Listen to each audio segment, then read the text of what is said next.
Hello, I am a skunk with a magical singing voice. Tra-la-la-la-la-la-la. It usually sounds better than that. Spyro, he's been around the block a couple of times for decades at this point, which is very impressive. Some people don't even make it out of the hospital, so I'd say Spyro has done pretty well for himself to last as long as he has.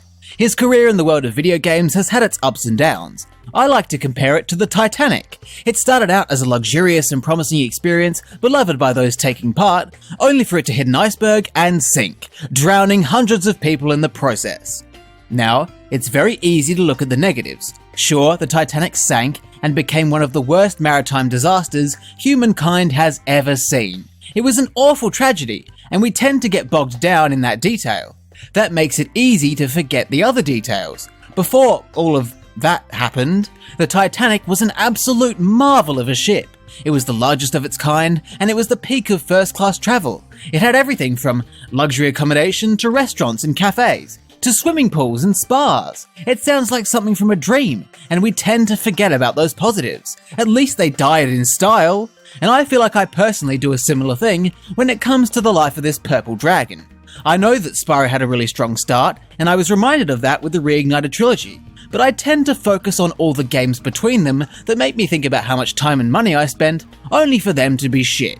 So today, I'm looking at the positives. Using my brain full of personal opinions, I want to look at the best the Spyro series has to offer and celebrate the glorious peaks of its existence. Here are the top 10 best Spyro levels, according to me.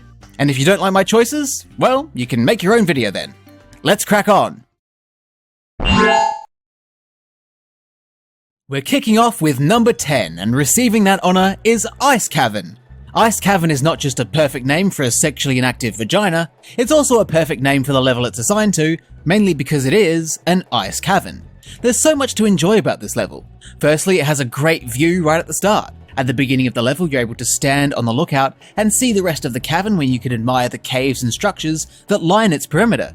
It's the sort of thing you look for when booking hotels on TripAdvisor. We all love a good view, and this one really is stunning.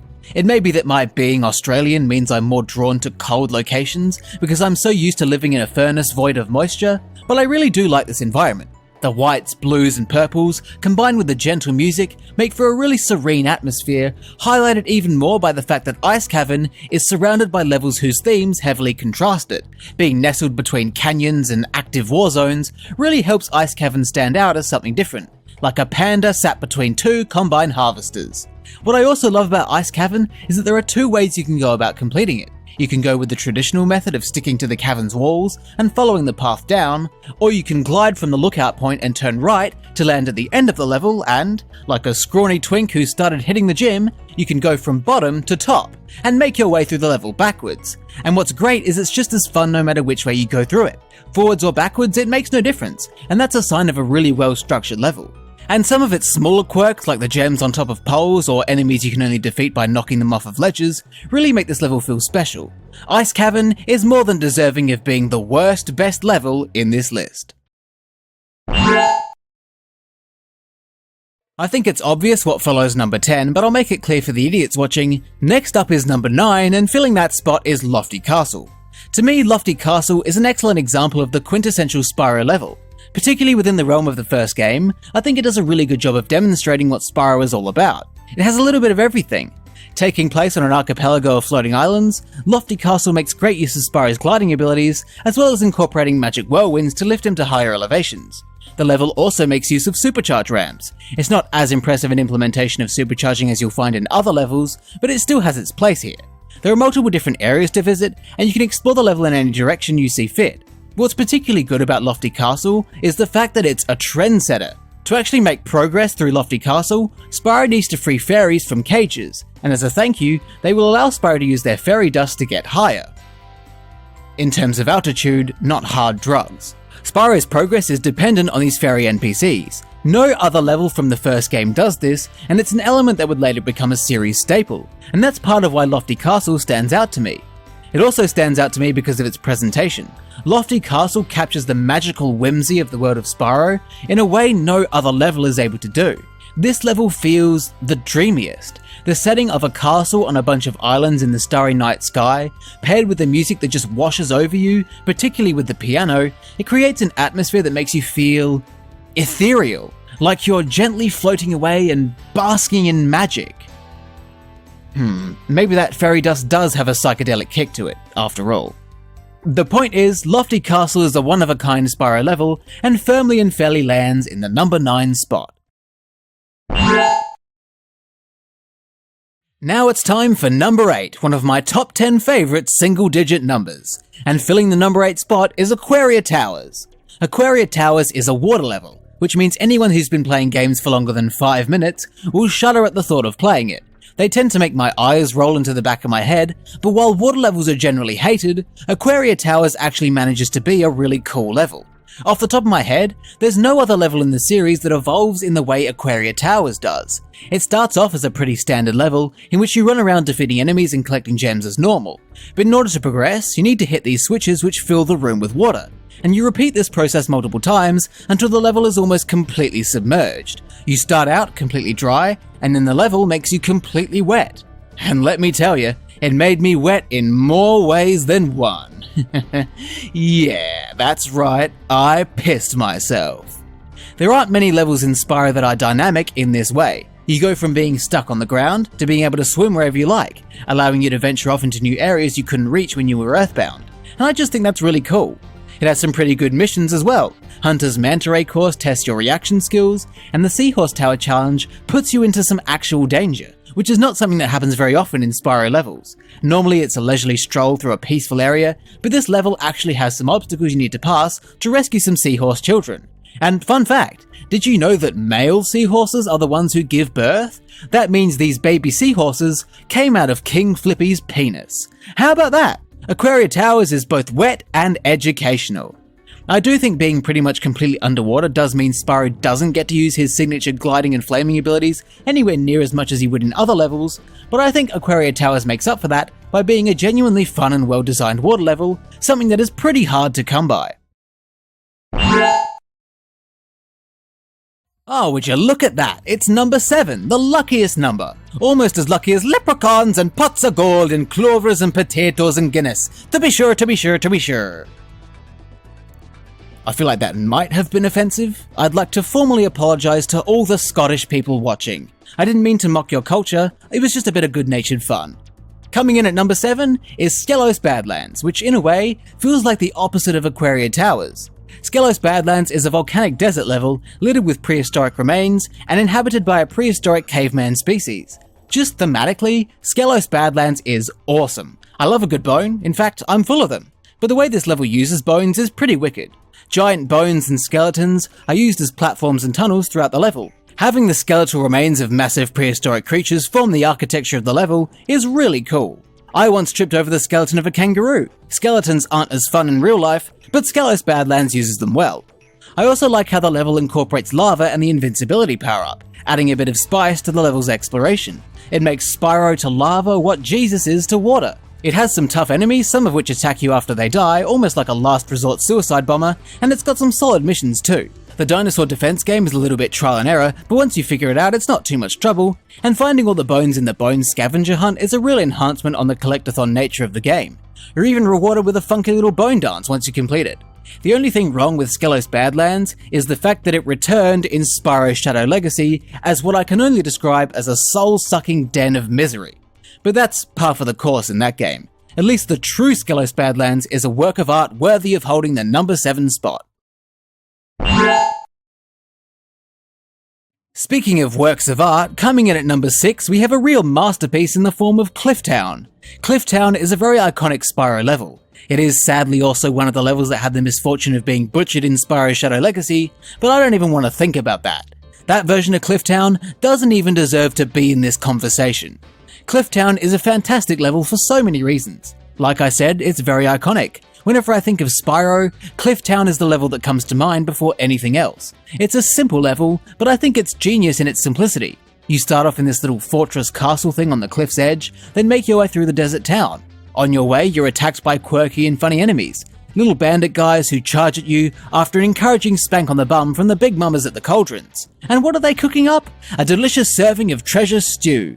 I always think about what those gems are doing in those cauldrons. Do they think it'll add to the taste? Maybe they misheard eat the rich as eat the riches. They're a bit confused, but their hearts are in the right place. Let's tax those motherfucking billionaires! Once you're done on the ground, you then ascend the cliffside, where at the top you're greeted by a great view of the town and the opportunity to glide over the poisonous river and onto the desert plains. From here you then return to the beginning, but this time you can travel along the rooftops to pick up some more gems. This is what I mean by simplistic genius. Clifftown has such a simple layout, but it's simple in such a clever way that it's fun and satisfying to play through, and it's extremely memorable as well. Even when I'm old, grey and bigoted, I'll still remember Clifftown, especially for that iconic glide over the river, and the music complements it all perfectly. Clifftown is a personal favourite of mine, it's where I wish to be buried, and it's more than deserving of sitting at number 6. We're up to number 5 now, which coincidentally is the same as the number of feet that I have. 2 are attached to their respective ankles, and the other 3 I keep in jars full of vinegar. I stole them from the hospital, and I'm saving them for later. At number 5 we have Spooky Swamp. Spooky Swamp is a level I really love, mainly for its atmosphere. It's a very chill and very charming level. It's a level that I find very soothing. It takes place in a swamp environment with gentle rain, and although it is littered with mosquitoes which are anything but calming, I find it a very calming place to be. It's a great looking level with a cool mix of greens, blues and purples, and the music is groovy too. The goal of the level is to go around lighting the candles for the fireflies, who speak exclusively in haiku. I don't know why, but I absolutely love that they speak in haiku. They don't need to, it's an unnecessary and irrelevant detail, but they do it anyway, and I adore that. Even Moneybags gets involved. I really like the layout of Spooky Swamp too. In a way it's kind of similar to Clifftown in that you start on the ground, but eventually you're able to retrace your steps and go back through the level at a higher elevation. In the case of Spooky Swamp, you get to glide from treetop to treetop, finding eggs, keys and other goodies. It's a simple but effective use of verticality. As this is a level from Year of the Dragon, it does also have some side missions, and I think these are some of the better ones in the game. You've got Sheila's mission where she needs to clear a path for the Firefly Bombers to free the eggs. It's a little bit of trial and error, but it makes good use of Sheila's kicking and stomping abilities. Her section does have some well-hidden treasure as well, so it rewards you for looking around.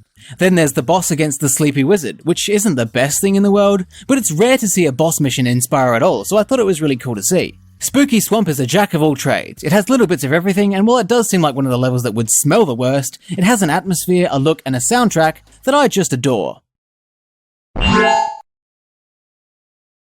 Now for the moment you've all been waiting for, coming in at number 4 is Horac Co.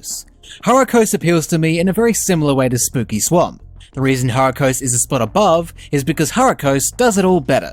Like Spooky Swamp, Horac Co really appeals to my love of rain, and especially to my love of thunderstorms, specifically gentle thunderstorms. I don't know what it is about it, but I just love the sounds of soft rain and gentle thunder, so much so that I listen to such noises to fall asleep.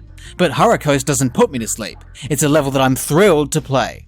Horac Co has a really unique atmosphere. The rain and the greenery are pleasing to the eye, but they heavily contrast with the industrial colours and architecture of the buildings and machinery. It's an odd combo. It's a bit like mayonnaise on chocolate, in the sense that it feels like a combo that shouldn't work, but yep, it does. It's probably a good metaphor for how there needs to be a balance between nature and man-made crap, because if there isn't, there'll be chaos. The music is also very serene and calming, which does clash with all the electricity and steel in a way that's jarring but cool. Horac Co also has some great missions that make good use of Spyro's abilities. You've got the Lightning Stone Thieves, which can be annoying if you don't know how it works, but it's a great concept. You've also got the platforming challenge involving jumping along the fan blades. It's a platforming gauntlet, something you don't see too much of in Spyro Levels, and it takes you back through segments of levels you've been through before, but from the height of the fans. I love that sort of thing in my Spyro games. In this challenge, you need to slow the fans down using the supercharge power and jump and glide along them when their speed is workable. It just has all the hallmarks of a great Spyro level. I wanted to say that Horac Co never fails to blow me away, because Horac Co like hurricane, but then I realized there actually isn't any strong wind in this level, so my joke is fucked and doesn't make any sense. Instead, here's another joke I've come up with. What's an underground train's favourite restaurant? Subway! Thank you.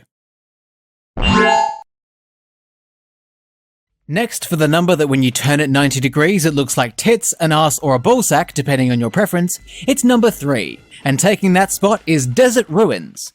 Desert Ruins ranks so highly for a lot of reasons, but mainly because it's a dream come true. I've always fancied the idea of being an archaeologist, exploring ruins and temples and uncovering secrets and hunting for treasure.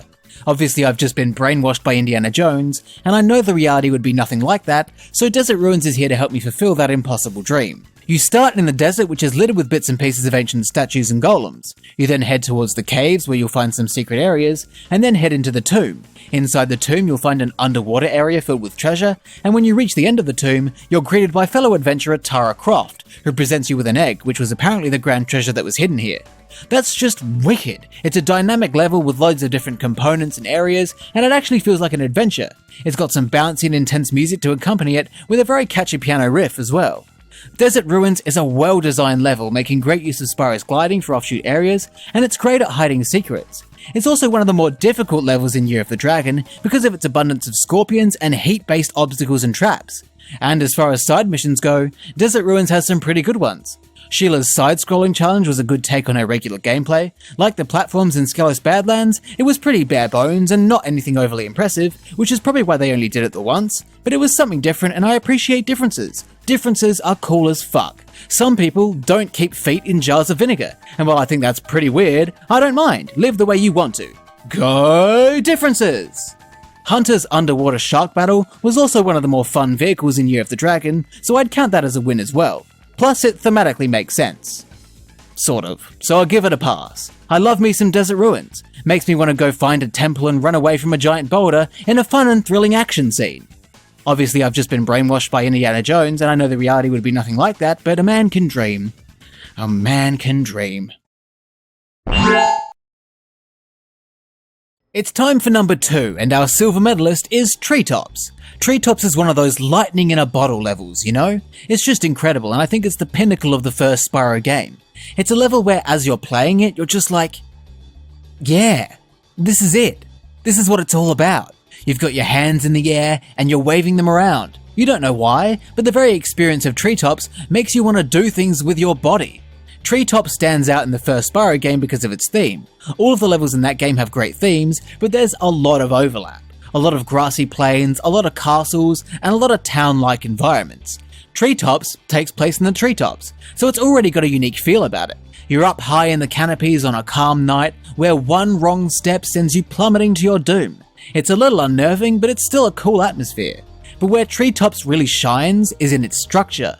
Treetops is an immaculately designed level. It's deliberately complicated to navigate, but it's done in such a genius way. Treetops makes use of supercharge ramps in a way that other levels such as Wizard Peak and Haunted Towers toy with, but the difference here is that Treetops goes all the way.